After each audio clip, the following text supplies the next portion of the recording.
أفادت وسائل إعلام لبنانية اليوم الجمعة تعرض رجل الأعمال العراقي نور زهير إلى حادث سير في منطقة الحدث بيروت كاد يؤدي بحياته. وبحسب المعلومات فإن نور زهير نقل على أثر الحادث إلى المستشفى حيث تلقي الإسعافات الأولية.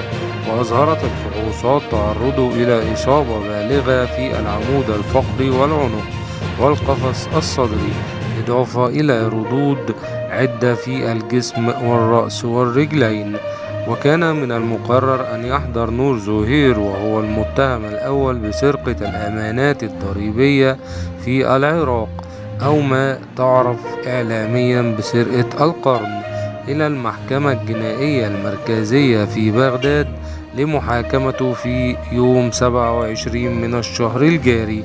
وكان زهير ظهر مؤخرا في مقابلة تلفزيونية وهو يدافع عن نفسه ويطالب بأن تكون محاكمته علنية، وهدد بكشف أسماء وتفاصيل بقضايا فساد.